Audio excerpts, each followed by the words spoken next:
at home and they're watching the sermon. So we do that for them. It's not like, this is all over the internet and we have people all over the world watching our service. It's for the select people that go on and aren't able to be with us. So if you want to turn in your Bibles to John chapter 16, I'm going to read the passage this morning. John 16. This is the end. Oh, you know what? It's not 16. It's 17. Sorry, that's a misprint. I'm talking to my secretary. Jojo, is that all? Yeah. Okay. John 17, 23 through 26. So here's what it says. This is the end of Jesus' prayer that he prayed with his disciples. So verse 23 says, I in them and thou in me, that they may be made perfect in one, and that the world may know that thou hast sent me, and hast loved them as thou hast loved me. Father, I will that they also, whom thou hast given me, be with me where I am, that they may behold my glory, which thou hast given me. For thou lovest me before the foundation of the world. O righteous Father, the world has not known thee, but I have known thee, and these have known that thou hast sent me. And I have declared unto them thy name, and will declare it, that the love wherewith thou hast loved me may be in them, and I in them. All right, so we're talking about unity together here because twice now in this passage he's talked about being one, actually 3 times, verse 21, that they may be one, as thou, Father, art in me and I in thee. Verse 23, that they may be made perfect in one. And in verse 22, the glory which you gave me, I've given them, that they may be one, even as we are one. Jesus prayed 3 times for something. He prayed for unity. Why would it be so important that we be united? Doesn't mean that we're uniform. Uniform means we all walk the same way, we wear the same clothes, we talk the same thing. We're not talking about uniformity, we're talking about unity. Meaning, we are different, but we're united, and we're going to talk about that in a minute. So let's look at verse 23 and begin here. It says, verse 23, I'll read it again. I in them, thou in me, that they may be made perfect in one, and that the world may know that thou hast sent me and hast loved them, and thou hast loved me. I wrote down 3 things. Unity is a result of belonging to Jesus. Unity is not a natural tendency. Our tendency is to want our way and see everybody else different as bad. That's our natural tendency. If someone doesn't think the way we do, or do it the way we do, we in our natural mind, we go, see that, they're not as good. I've got the answer, they don't. They don't see it my way is the right way. But we're seeing here in verse 23 that Jesus is talking about, I in them, thou in me, that they may be perfect, made perfect in one. You see, unity is a result, it's one of the blessings that we have because we belong to him, that we have Christ living inside of us. It's not a natural thing. So unity is a result of belonging to Jesus, that he's in us. The second thing I wrote here is unity will convince the world that Jesus is from God. Look at this, verse 23, that they may be one in us, that the world may believe that you have sent me. Isn't it interesting that Jesus ties our unity in with the world believing? Think about that. Let that sink into your mind. He ties belief in with our unity. Why is unity so important? Because the world watches us, and they're going to either believe or not believe based on what they see in us. Now, I have at the bottom here, unbelief is also caused by, so it's not the only reason. So in other words, if the world sees us and we're bickering and we don't get along, it's not like they're going to say, oh, well, then I don't believe in God, and they walk away and they're eternally lost. But Jesus says it's part of it. if they see unity, that's going to be one more piece of the puzzle bringing them to belief. Now, there are other reasons, and I have at the bottom here, unbelief is also caused by other things. So let me just show you a couple things here. Romans chapter 1, verse 20, if you've read this passage, this is a powerful passage. Here's what it says. The invisible things of him from the creation of the world are clearly seen, being understood by the things that are made, even his eternal power and Godhead, so that they are without excuse. One of the things that brings people to belief is creation. That's what Paul says. It says they're clearly seen. You see, when a person is in the world, and they look at the world, they look at the trees, and they look at life, and they look at sunsets, something that triggers something in their mind that says, you know what? There's got to be something more than just this. This couldn't happen by chance. That's what Romans says. That every human being, look at verse 20, it says they are without excuse. No one will ever stand before God and say, but God, I didn't know. You know what God's going to say? I sent you evidence. One of the evidences is, as we saw here, unity of believers. I did a supernatural work bringing diverse people together in unity, and you should have taken notice of that. In Romans, he says, and I put a creation in front of your eyes that you should have taken notice. You're without excuse. You should have taken notice of what I presented before you. So every human being has evidence put in front of them. Now what they do with that evidence is their responsibility. Are you all following me here? This is what God's about. When I was in college, I'll just mention an interesting thing that happened. There was a debate between a man who's now with the Lord. I think he passed away 2 or 3 years ago, Dr. Dwayne Gish. And this was at the University of Maryland. There was a debate between Dr. Gish, and I felt sorry for him. He's all alone. He's a Christian, and he's debating the entire biology department and engineering department. You had all these professors. And you know how a debate goes? You have 2 tables. And you have one person goes up to the podium, presents their evidence, then they sit down. Then the other side gets up, presents their evidence, sits down, and then it goes back and forth. It was about a 3-hour-long debate. Here's how it went. Dr. Gish gets up, and as a believer, he had all these, well, we used to call them slides. I don't know what they are now, but we didn't have PowerPoint back then. But anyway, he presented all this evidence for creation and how God's hand is clearly shown.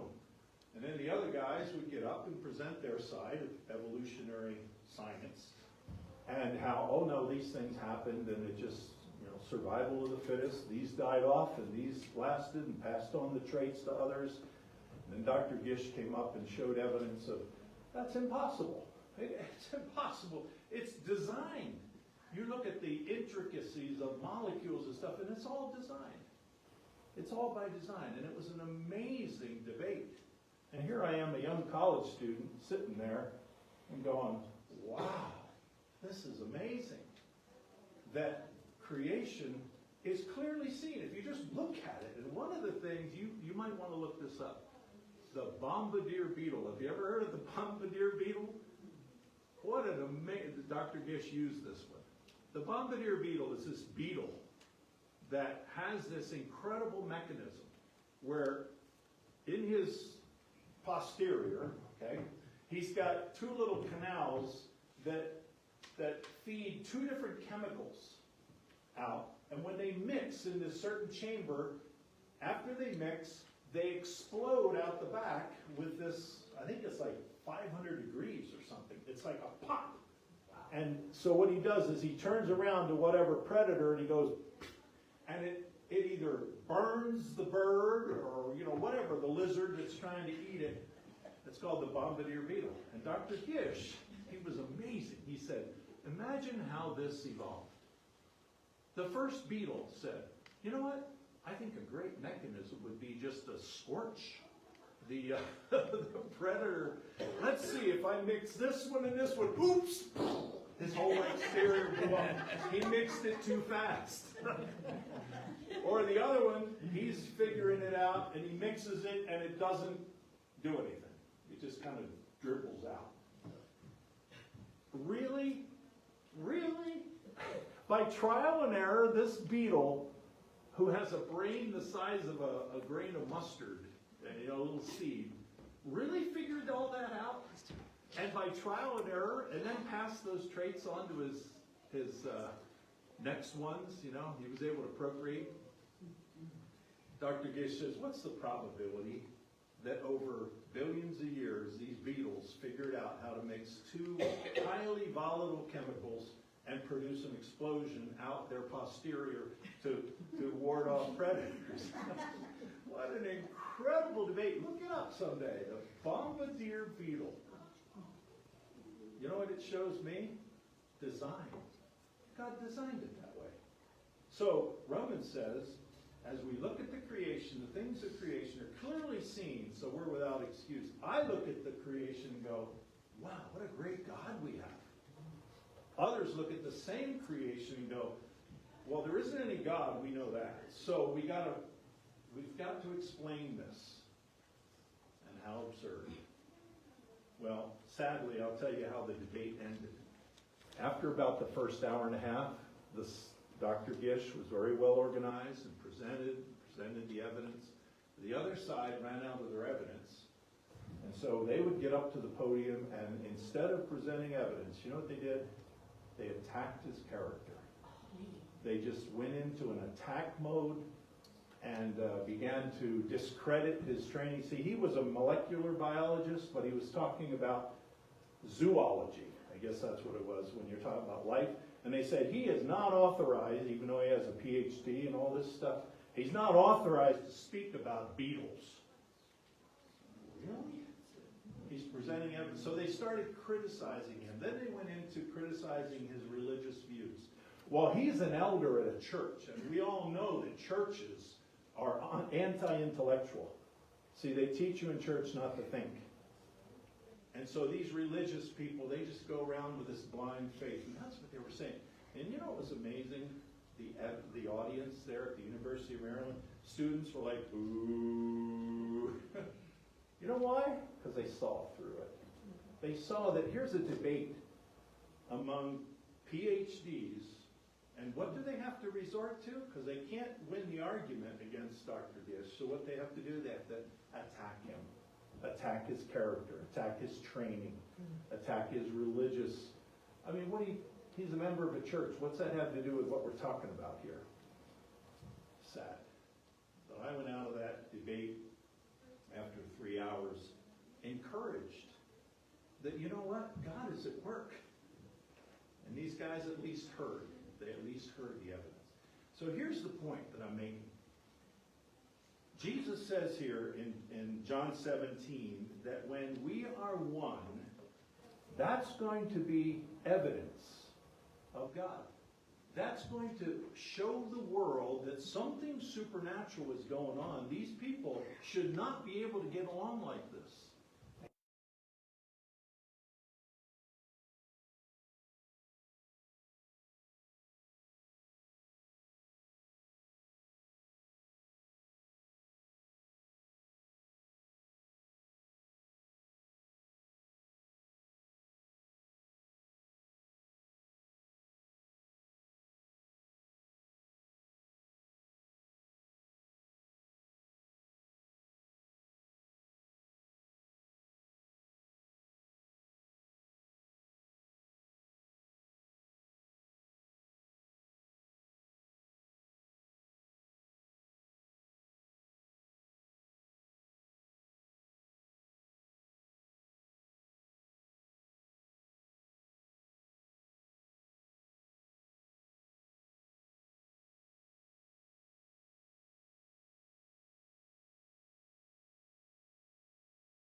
All right, so let's move on here.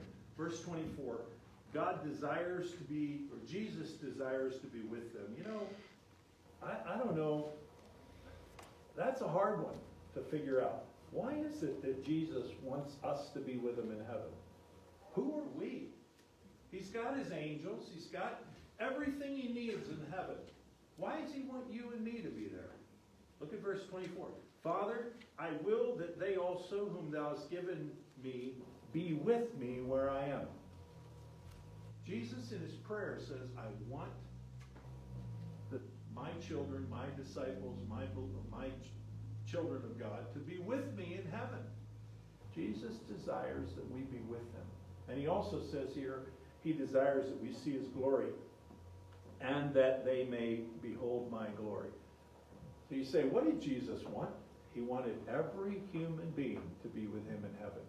And he wanted them to be able to experience the glory of God like he experienced when he was, I use this illustration, back in the beginning.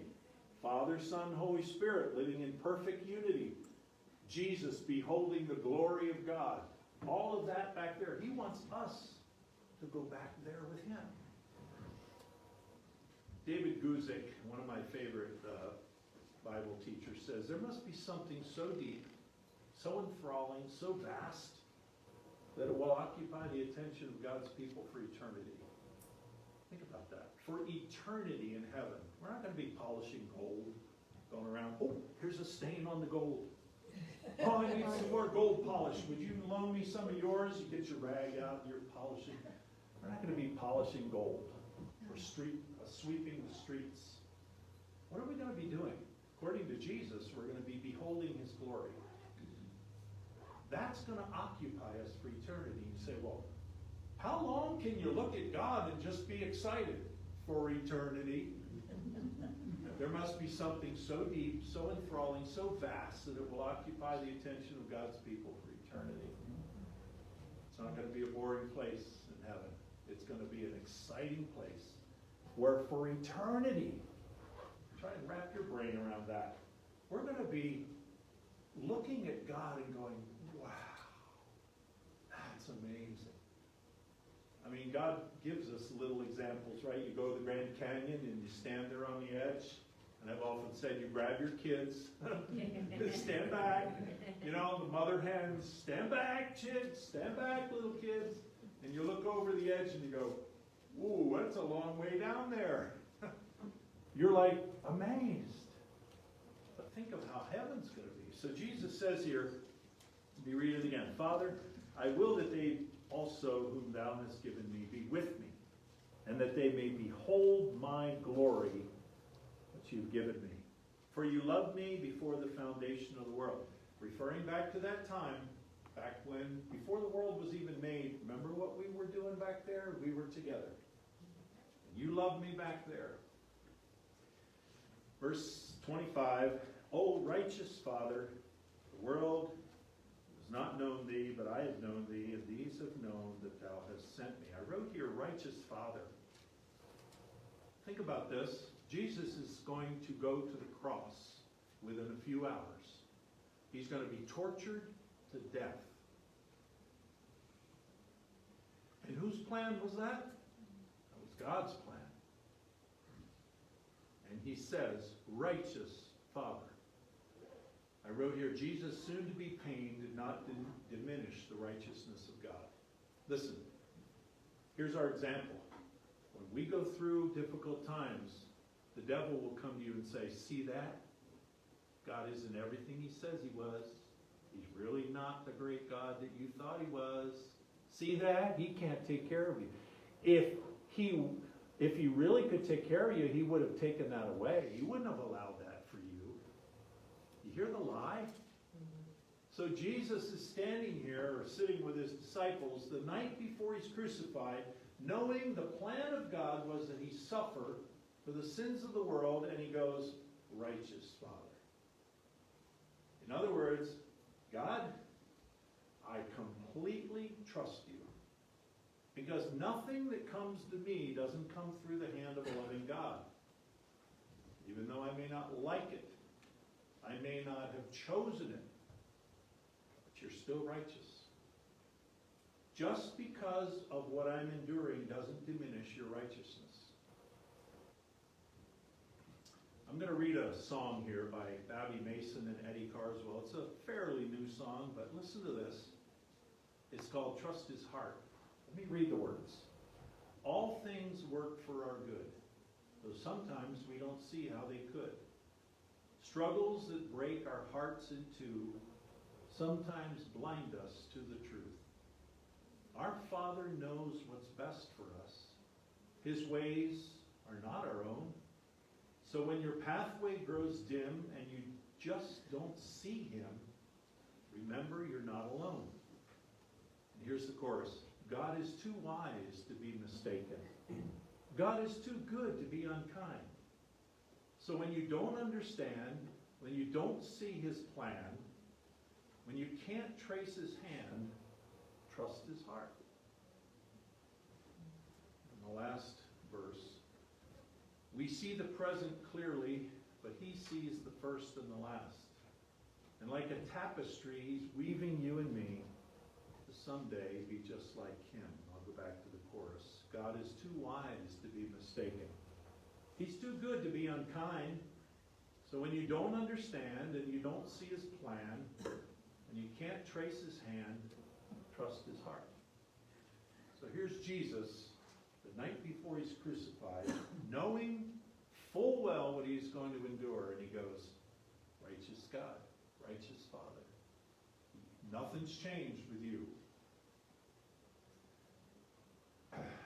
Righteous Father, Jesus, soon to be pained, did not diminish the righteousness of God. Paul in 2 Timothy had this same experience. Let me read this here. We talked about this a little bit at the men's breakfast, but here's Paul at the end of his life. In fact, he even says, I'm ready to be offered. But you know what he does at the end of his life? And this is amazing. The Apostle Paul, at the end, he knows the end is coming. He knows pretty soon it's going to be the end. He's not focused on himself. Oh, poor me. Oh, if you only knew how it is with me. Or saying, you know what, God? I've served you all my life. Do I deserve this? Do I really deserve to be in jail? Come on, God, what are you doing? You don't see him saying that. You see him, Paul, this is his last letter. He's ready to be offered up. He knows things don't look too good. And you know what he does? He focuses on other people. So chapter 4, 2 Timothy 4, he says, I charge you before God and the Lord Jesus Christ, who will judge the quick and the dead. Preach the word. It be instant, in season, out of season. He's talking to Timothy. Here's Paul ready to die. He doesn't focus on himself. He's pouring into the life of Timothy. Timothy, have courage. Keep going. Be in season. Preach the word. In season, out of season. And that means whenever. Do it all the time, not just when it's convenient. And then he says this, for I know, this is verse 6, I am now ready to be offered, and the time of my departure is at hand. I have fought the good fight. I have finished my course. I have kept the faith. All Paul says is, I serve God, and I'm ready to go. And then he says this. I love this verse.